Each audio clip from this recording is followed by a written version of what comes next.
Well, you said so plenty of spirit towards the end, Mickey, but how are you feeling overall about that game? Well, obviously, from the position that we're in, to get something out of it, we're pleased with that. But overall, having to score 3 goals at home to try and win a game leaves us an awful lot to do. But it was an awful lot of turning points in the game that did just that, turned it. I mean, I've just seen the penalty thing back, and it's as bad as I've ever seen. It's as bad as I've seen since I've been in football. It's how you can't see that, and I'm not even exaggerating there. It's as bad as I've ever seen. And then we got a double whammy because they got the other end of the pitch from that, and take the lead from us.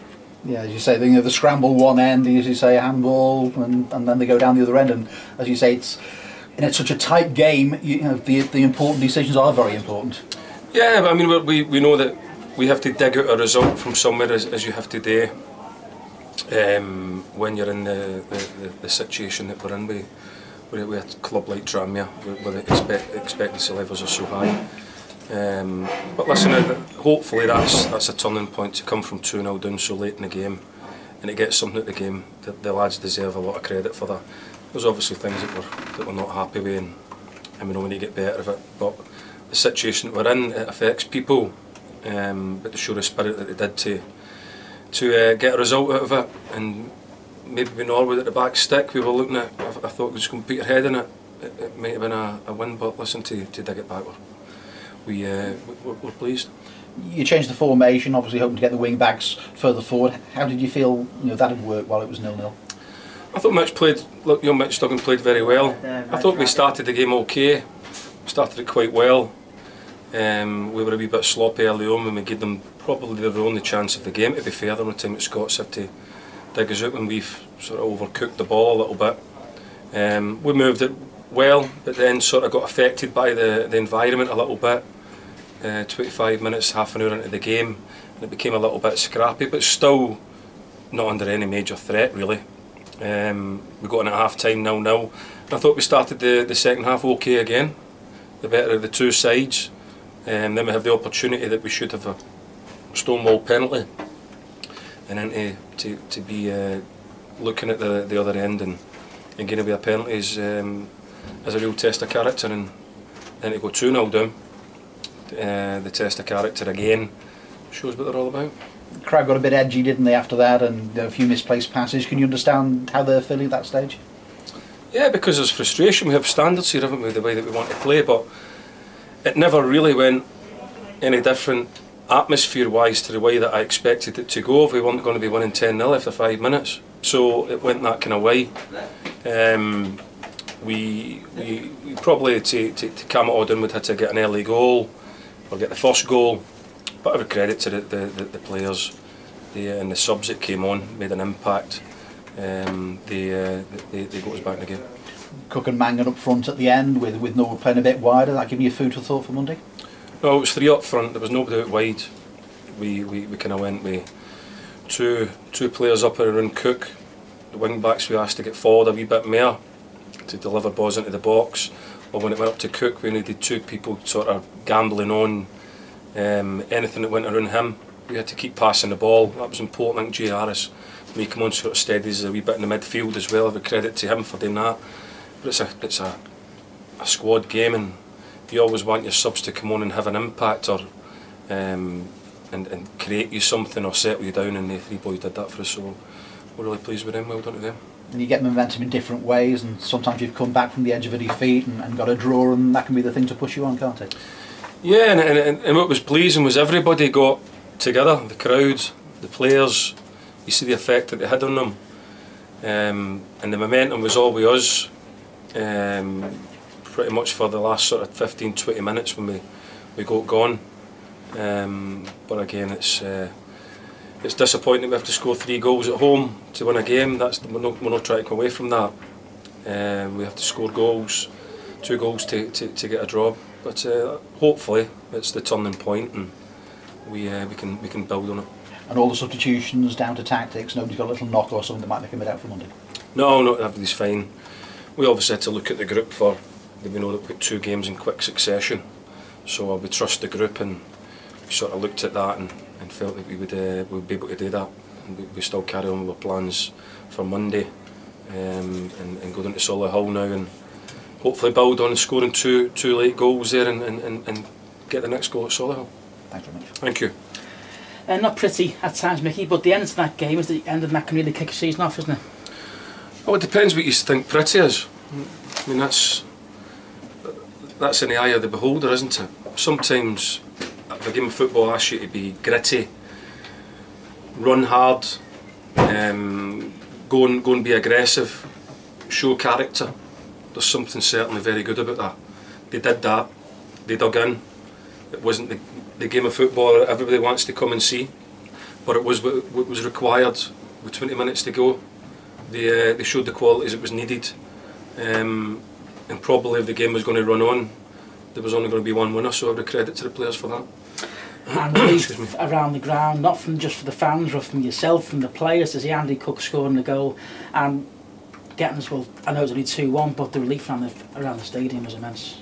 Yeah, of course, because we know that there's time left to try and put that wee bit of pressure on them and get back in it.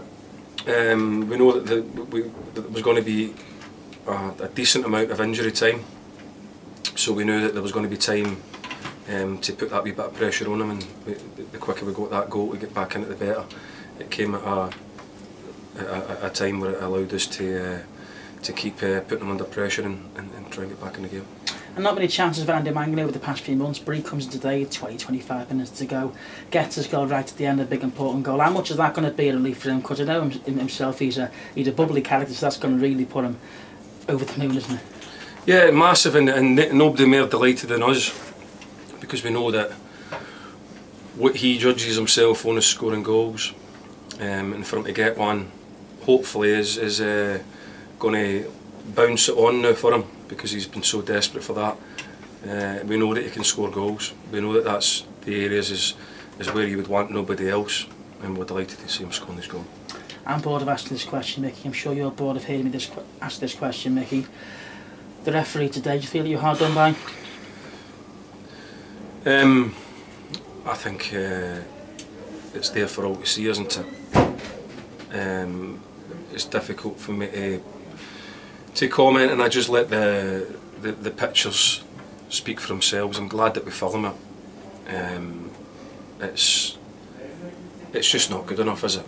Let's be honest, it's just not good enough. We have been banging on it for some time now. The problem is that maybe they think they're doing okay, but it's not good enough. It needs to improve. For the game that I love, and I really mean this, to have it sort of dominated so many times, not by the 22 players that are on the pitch, by a referee. We've got to really look at that. We've really got to look at that the most influential guy on the pitch is a referee. We can't carry on like that. It's no the way that I want to see football being. We have Mike Dean, who comes here and referees games behind closed doors for us, and the quality of referee that he is, you don't even notice that he's on the pitch. You don't even notice that he's there. And that's what it's got to be. It can't be about the officials. It's got to be about the players, because that's what the game's all about. And all too often since I've been here, it's not been about that, and it's week after week after week now. And the evidence is there for everybody to see. How you can miss that penalty decision is way beyond me. It's outrageous, and it affects everything. But it was more than that. It was just the continual time wasting, the gamesmanship, that they've not got this football game knowledge to understand what's going on. Is it something that you'd like to see the FA or the league actually sit down and think, hang on lad, there's something that we've got to look into here? I'm not going to comment on that, because I know what the headlines will be then. I'm just going to say, just watch back the tape. No respite between now and Solihull. Is that a good thing with the end of the game? Because surely there's going to be some lads buzzing with the finish today, so surely it's going to be a good thing going to the game with a bit of a skipping. I will tell you that on Monday. The players will be in tomorrow. We'll get them recovered as best we can. There will be an effect physically on the group for MD who's played the 90 minutes today on Monday. That will be the same for us in Solihull. We'll have a look at that, and if we can get some freshness into that, we'll have a look, or if we have to at some stage in the Solihull game we can do what we did today and use the bench, then we'll do that. But we'll certainly be going in there determined to try and pick up a valuable 3 points. And no Jack Dunn or Adam Buxton, was that injury or was that just down to just selection? No, Bucker was on the bench. Like we always do, we pick a team that we believe gives us a chance of winning the game. We pick on that alone. There's nothing personal in it. You've got to make decisions. Sometimes you get them right, sometimes you get them right, sometimes you get them wrong. I've got to stand up and make the decisions. And I made them with the best intentions. We never got the win today, which we're disappointed about. We showed different qualities that are needed over a long season in order to try and win games of football at this level. And great to see the youth product in Mitch Duggan coming through and playing well today as well. Yeah, he did really well. Did really well. And that's what we're about here. If you're good enough, you play in the team. If we can bring them from within the club, I'm prepared to do that. He's going to improve with games. He's going to improve with situations like today. He's put a great cross in there that I thought we were going to make it 3-2 from. So he showed good composure under a bit of pressure there. So that's a quality that we're pleased that he has.